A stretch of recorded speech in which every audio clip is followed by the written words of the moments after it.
Hello there, this is Dr. Mintz. This is an interesting case of an individual who was in a motor vehicle collision tonight. And we're cutting right to the chase here and looking at the lung windows and the chest.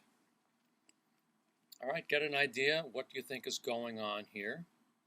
Just looking at the lung windows, don't worry about anything else right now. What do you see?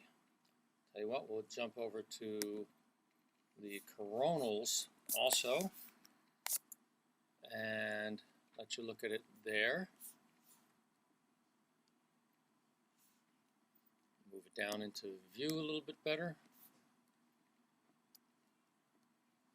Going back here. Forward. Alright, and then let's look at the sagittals also in the lung windows and see if that illuminates things at all. Aha! Fascinating. Look at this.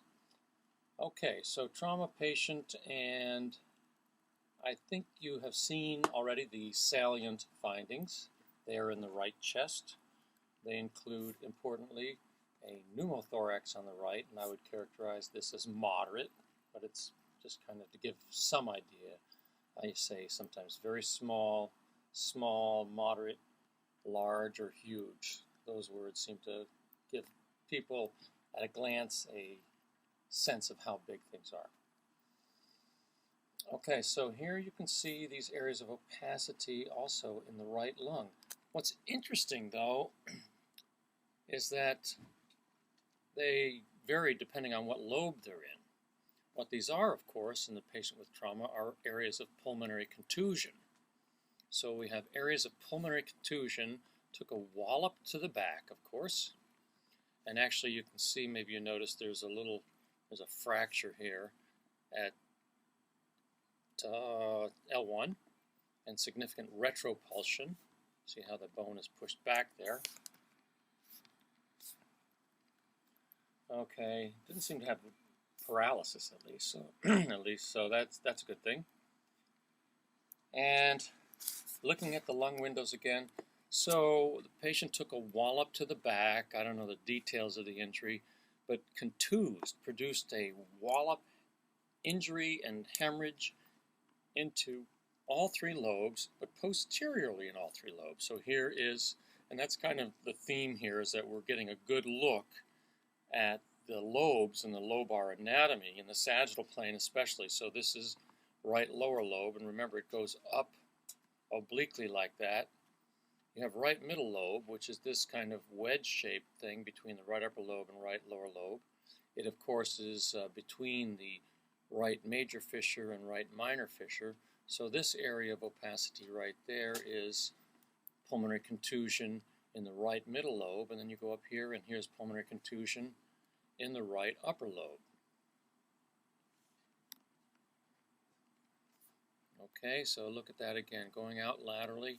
Here you can see how each lobe was affected differently, because even though it's a similar wallop to the back of each one, there will be different amounts of hemorrhage, and depending on how much hemorrhage there is, you'll get different amounts of opacity related to the contusion. So right upper lobe with a contusion posteriorly, right middle lobe with a contusion posteriorly, and right lower lobe with the biggest contusion also posteriorly. And usually you'd look here and probably, usually you'd see rib fractures. I don't see them right here offhand. Anyway, you have a large pneumothorax there. Pretty large pneumothorax. Important to look for midline shift to see if there's any tension, but the heart looks like it's in pretty good position here. You can see nicely some of the anatomy. Here's the minor fissure, and you can see the minor fissure here. So this is right middle lobe, and here you can see the major fissure defining the inferior border of the right middle lobe. So you have right upper lobe, right middle lobe, and a little bit of right lower lobe below it. Oh yeah, this is another nice thing about this case.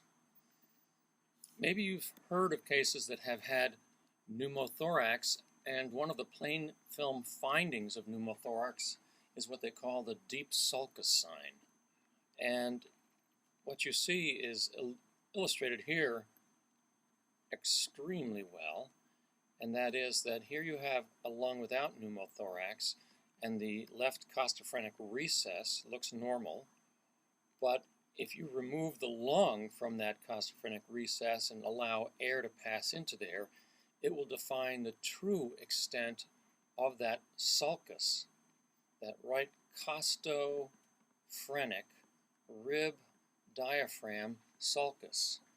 And this is what you see on a chest radiograph, and it's not as obvious, you have to look for it sometimes, but it is the deep sulcus sign, an indication of pneumothorax. All right, well, that's good for now.